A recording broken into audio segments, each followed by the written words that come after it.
la clase de primero y segundo vamos de excursión a la casa encantada de la Viesca.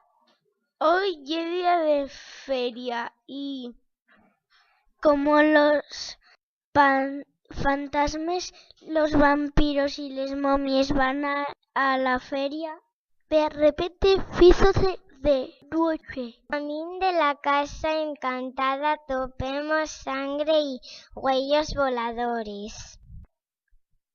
¡Vaya miedo que pasemos!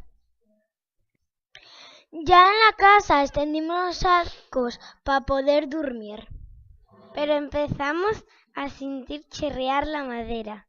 A la puerta del cuarto entraron calabazas andantes. Vampiros, homes yo y hasta unos esqueletos que nos invitaban a colacao caliente con bizcocho. Asustémonos y corrimos fuera de la casa.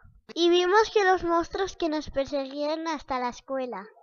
Entonces, con menos miedo, falamos con ellos y hicimos amigos.